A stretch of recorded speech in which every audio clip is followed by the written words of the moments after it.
الله العظيم وصدق رسوله النبي الكريم ونحن على ذلك لمن الشاهدين والشاكرين والحمد لله رب العالمين. بعد اسلام قابل قدر مسلمانان ورونو نبی علیہ السلام صحابہ تو فرمائل ویتاسو اللہ نشرہ مکے سرنگی اللہ شان سر لائق دا صحابہ واز کلتی یا رسول اللہ الحمدللہ مکو اللہ نشرم کو حیاء کو. نبی علیہ السلام تو فرمائل ویدہ مقصود ندا اللہ نا شرم اللہ نا حیاء لائقا دادا ان تحفظ الرأس وما وعا ستد سر حفاظتو کی او پسر کے جسومرا آزادی داغی حفاظتو کی. میں عزت مند فدی کی تفصیل سے خبروش والا نن یوبل جز پدغی حدیث کی ذکر کو پسر کی نور آزاو سراسرا یو غزو دا گیر حمدہ دغی حدیث مانا دا شولا سے سر حفاظتو کا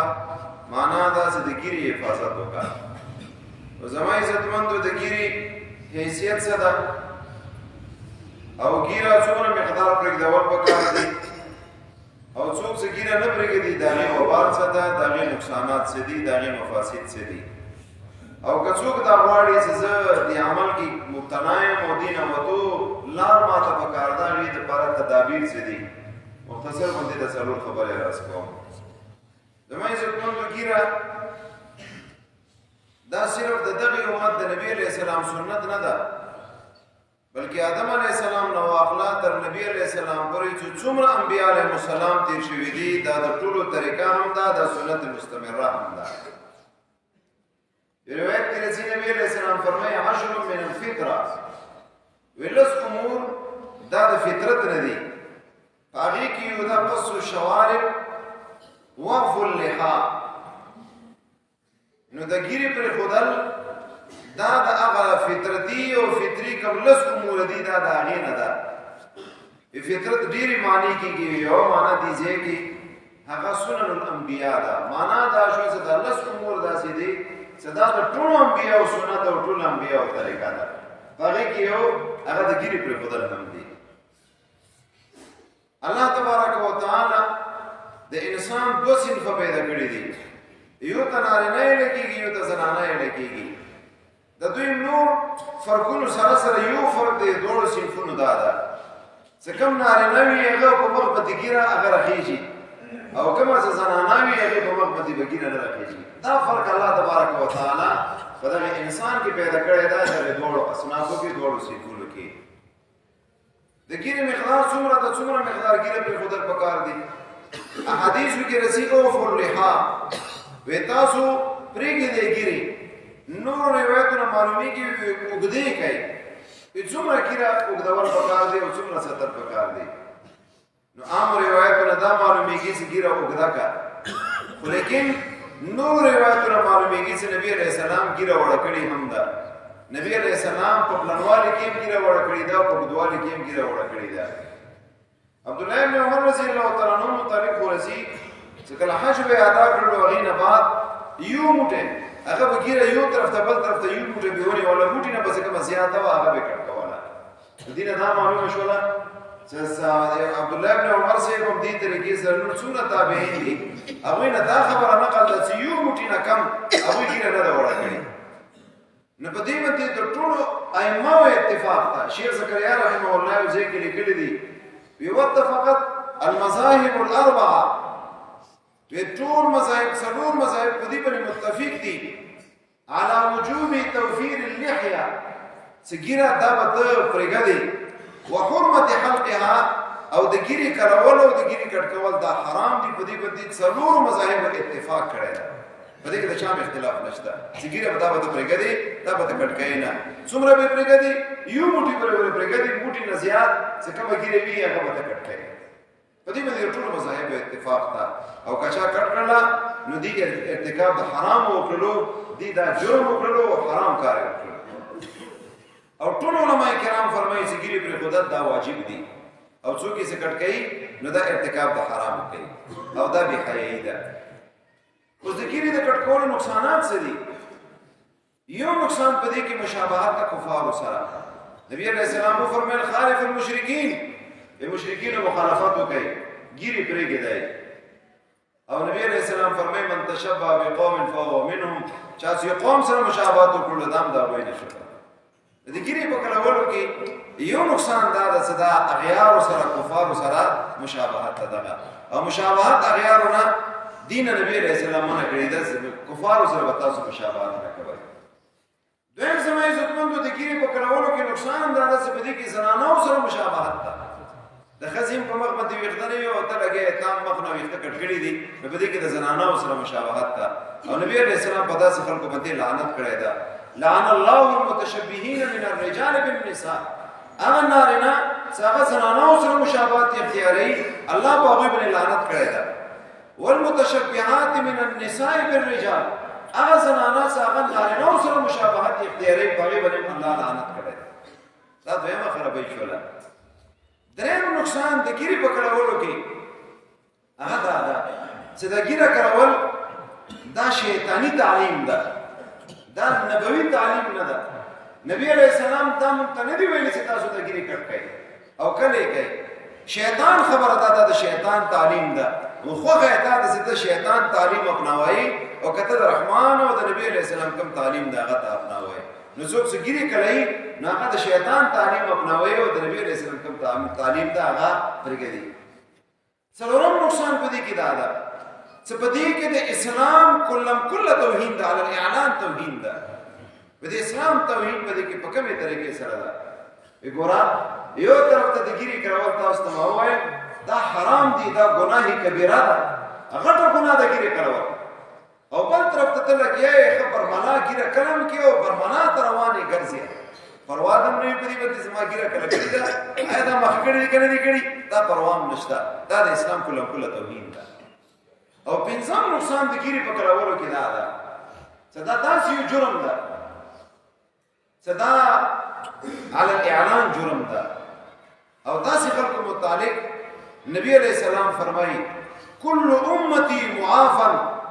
الا المجاهرون، اما ټول امت ته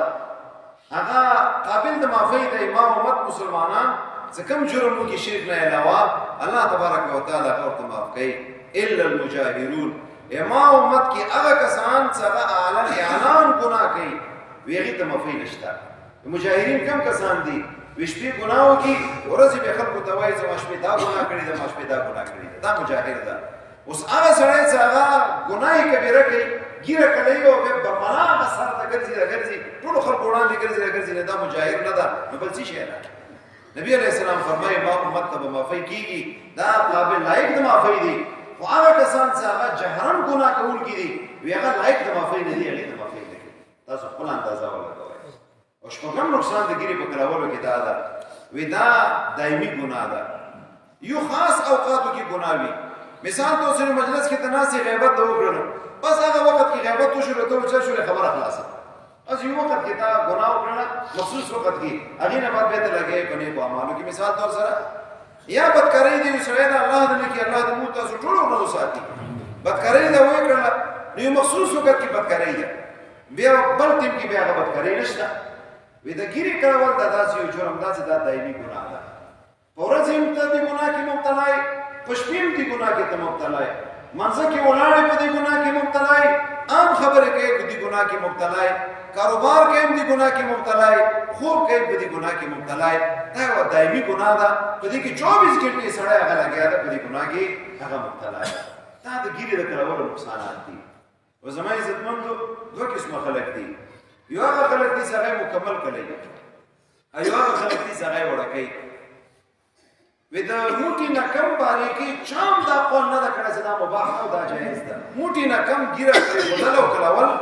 دې باریکي چام د اباحت قول نه ده کړی چې دا جایز دي. موټي نه کم ته ګیره کله کړه چا اجازت نه ده ورکړی. نو دې وجې نه علما کرام فرمایي وی موټي نه کمه وړه ګیره چې وي وی دا مکروه تحریمي ده،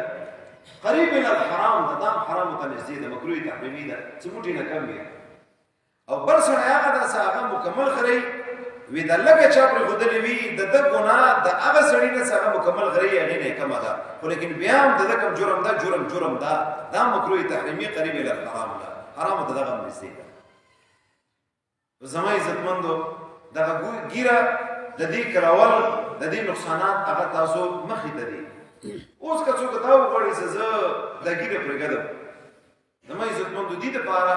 د ګیرې کرولو دپاره شیطان مختلف قسمه وسوسې انسان په ذهن کې اچوي. فلانکی به داسې وي، ډینګی به داسې وي، فلانکی هم نه پرېږدي او ډینګی هم نه پرېږدي. اکثر خلک دا وزر کوي چې د بیبي هم داسې ده چې بیبي له دې زده ګیره به پرېږده.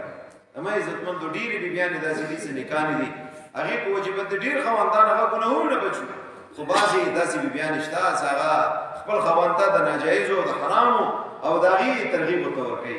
یو کتاب کې مې کتلی یو ځای کې یوه زنانه وه ډېره نیکه او خپل خاوند ته یې وویل وي د ګیره پرېږده. یو ځل یې ورته ویل، بیا بار بار ورته ویل، اخر خاوند تنګ شول او وایي چې دی ما مرضی ده زه یې پرېږدم او که زه یې کړم. دا په دې کې څه کار دی؟ ښځې ورته وایي چې ډېره ښه ده. د سبا کېدو ښځه ولګېدله سر باندې چې څومره ویښته و ټول سر یې کار کړی و، ځان یې کنجی کړی و، مکمل سر یې وخوری و. خاوند راغلو چې ښځه یې وکتله په ډېره بدصورته کتله کې ظالمې دا داسې کړي دي. ما ویښته دي ما مرضي ده که زه یې کړم او که زه یې پرېږدم. هغې نه بعد خاوند ورته توبه یې وباسله چې خدای خاطر وکړه دغه ویښته پرېږده او زه به خپله ګیرې پرېږدم. ورته یاد وساتئ د ښځو زینت الله تعالی په ویښتو کې اچولی ده او د انسان زینت الله تبارک وتعالی دا په ګیرې کې اچولی ده. تاسو وګورئ یو بې ګیرې سړی وي یو ګیرې والا سړی وي، حیا کم انسان نه کېږي، حیا هغه سړی نه کېږي چې کم سړي ګیره پرېښودلي وي. اوس که څوک دا غواړي چې زه د ګیره پرېږدم نو ما دپاره داسې یو تدبیر پکار ده چې هغه تدبیر امامت وکړي. زما عزتمندو صرف او صرف دوه خبرې تاسو ته عرض کوم او په دې کې ما او تا دپاره ډېر لوی عبرت ده که څوک ونه عبرت اخلي. یو د دې خبرې سوچ پکار ده چې مرګ دا خو یقیني ده او دین مخلص نشته او دا خبره مې یقیني ده چې په قبر کې ما او تا نه سوال جواب کېږي، د دین باره کې به کېږي او د نبي علیه السلام باره کې کېږي. په دې دوران کې نبي علیه السلام وښودلی شي دې باره کې ته څه وایه. شیخ الحدیث مولانا زکریا رحمه الله هغه فرمایي د هغه کسانو متعلق چې هغه ګیرې خورایي وي ما ته سوچ زه داسې کسان وګورم چې ګیرې خوري ما ته یو سوچ رسي، یو سوچ خیال ما ته دا رسي چې مرګ هم حق ده او خبر کې سوال او جواب هم حق دی. وی دغه سړی چې په مخ باندې ګیره نشته او نبي علیه السلام سنت او نبي علیه السلام طریقې په مخ باندې نشته، کله نبي علیه السلام چهره انور دي ته مخامخ شي نو دا به په کومو سترګو باندې نبي علیه السلام سره خپلې سترګې دا مخامخ کوي. په دې قبر کې به دا څرنګه سترګې مخامخ کوي نبي علیه السلام سره. ما ته دې خبرې فکر وي دې خبرې سوچ وي زه هغه سړی وګورم چې هغه ګیره خوري نو ما او تا ته پکار ده چې د دغې خبرې استحضار وکړو چې مرګ خو اصل حق ده او مرګ نه مخلص خو نشته او که ما همدغه حال وي همدې طریقې سره زه لاړ شم نبي علیه السلام سره په قبر کې زما مخامختیا کېږي نو زه به چهره انور سره سامنے څرنګه کوم مخامختیا به څرنګه کوم. زه دې خبرې ته استحضار وکړي یقین وکړه چې الله تبارک وتعالی تا ته به د دغې ګناه نه د وتو هغه اساني پیدا کوي. او دویم شی زما عزتمندو نبی علیه السلام فرمایي کما تموتون تحیون، په کومه حالت کې ته مړ شي په همغه حالت کې به ته ژوندی کېږي. په کومه حالت کې تا نه څه ووتله بیا نه په همدغې حالت کې بیا ته قبر نه راوچتېږي. زه بېګا یو دغه ځای کې ډي سي صاحب اوس ډیپټي کمشنرونه جوړ دی بېګا ټلیفون کړی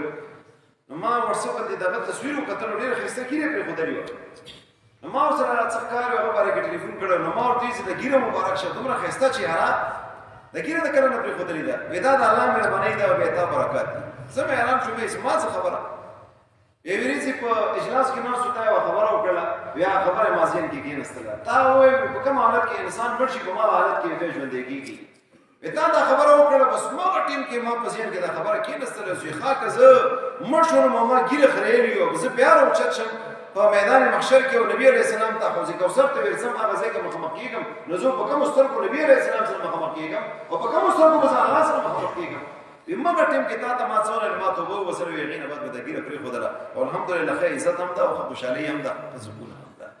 زما عزتمندو د دې خبرې استحضار که ما ورته وکړلو که ما تموتون تحیون په کوم حالت کې چې ته مړ شي په همغه حالت کې به ته راوچتېږي. په ورځ د قیامت کې چې هغه سخته ورځ ده میدان محشر کې هر سړی محتاج د دې وي چې الله ما باندې رحم وکړي او نبي علیه السلام یې ما شفاعت وکړي چې ما او تا مخ هغه د نبي علیه السلام د طریقې مطابق نه په کومې خولې به ما او تا نبي علیه السلام ته وایو چې ما سفارش وکړه او نبي علیه السلام سره مخامخ کېږو په کومې طریقې.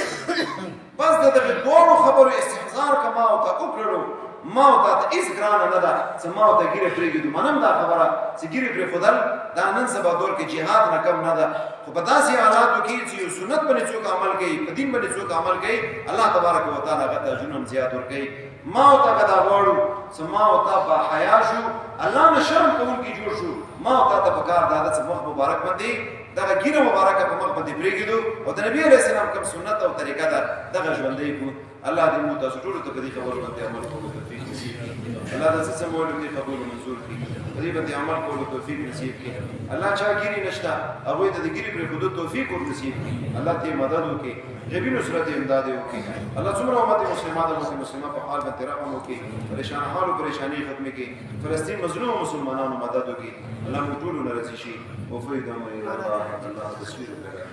فرمان مولوی سے جمعه کې ختم ده دعا به ان شاء الله چې چاته الله توفیق ورکړي مغزه کې شرکت وکړي